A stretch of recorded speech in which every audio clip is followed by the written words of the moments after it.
감사원의 헌법 파괴 행위가 끝없이 이어지고 있습니다. 권력으로부터 엄격한 독립과 중립을 지켜야 할 헌법기관임에도 윤석열 정부 출범 이후 전 정부 정책과 인사에 대한 감사원의 무차별적인 정치감사, 하명감사는 그칠 기미를 보이지 않고 있습니다.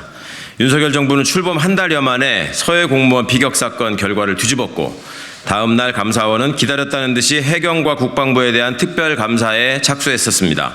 서훈 전 국가안보실장과 서욱 전 국방부 장관에 대한 수사도 의뢰했습니다. 감사위원회의 의결도 거치지 않고 추진한 서해 감사는 유병호 사무총장이 TV를 보다 분노해서라는 것이 그 이유였습니다. 문재인 정부의 정책도 감사원의 집중 감사 대상이 되었습니다.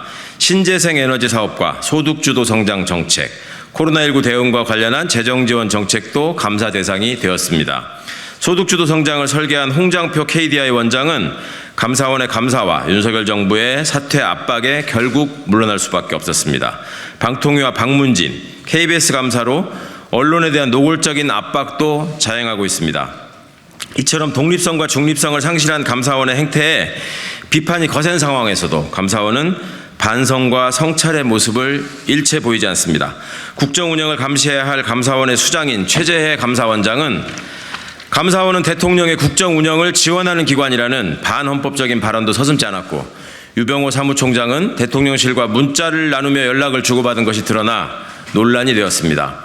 또 감사원장 호화 관사 논란에 대해서도 타기관 감사 방식과의 형평성, 객관성 등을 검증하기 위해 감사 계획을 사전에 보고하라는 국회의 결정에도 문제가 없다는 셀프 조사 결과만 내놓았을 뿐 국회에는 아무런 보고도 하지 않았습니다. 국민의 혈세가 투입된 대통령실 이전 의혹을 감사해달라는 야당의 요구에도 감사원은 아직 결과를 내지 못하고 있습니다. 최재해 감사원장의 고백처럼 독립적 헌법기관이라는 존재 이유도 버리고 윤석열 정부의 국정 운영을 지원하는 어용기관으로 전락한 것입니다. 급기야 감사원은 감사위원회 주심위원 등에 대한 열람 결재 절차도 거치지 않고 전현희 권익위원장에 대한 감사 결과 보고서를 일반에 공개함으로써 절차적 정당성마저 파괴했습니다. 헌법기관에서 벌어져서는 안 될 심각한 위법이자 일탈 행위입니다. 도대체 무엇 때문에 유병호 사무총장은 주심감사위원회 열람도 패싱하고 성급하게 감사 보고서를 공개했어야 했는지 밝혀야 합니다. 왜 그토록 무리한 정치감사에 매달리며 균형을 상실하고 헌법기관으로서의 본분에서 탈선한 원인이 무엇인지 밝히고 바로잡아야 하겠습니다. 이에 감사원의 위헌적 행위에 대응하고 국민이 신뢰하는 감사원으로 되돌려놓고자 더불어민주당은 감사원 정치감사 대응 TF를 구성하고 오늘부터 그 활동을 시작합니다. 감사원이 스스로 성찰하고 자정하며 거듭날 수 있는 골든타임이 지났습니다. 이제 국회와 국민이 나서야 할 때입니다. 우선 우리 TF는 조만간 권익위 감사보고서 조작 의혹과 관련한 범행을 밝혀내 처벌하기 위해 유병호 사무총장 등을 고발하기로 뜻을 모았습니다. 아울러 감사원의 반중립적, 반독립적인 헌법 일탈 행위에 대한 국정조사도 적극 추진할 것입니다. 감사원의 헌법 파괴 행위를 국민들께 소상히 밝히도록 하겠습니다. 더 이상 무리한 정치감사로 감사원이 논란의 중심에 서지 않도록 그 원인을 찾아내고 바로잡겠습니다.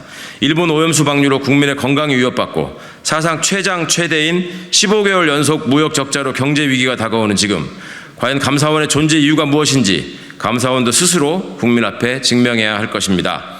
2023년 6월 15일 더불어민주당 감사원 정치감사 대응 TF 의원 일동 김병주, 김종민, 김한규, 박주민, 신정훈, 양이원영, 이수진, 이탄희, 주철현, 정태호, 정필모, 최강욱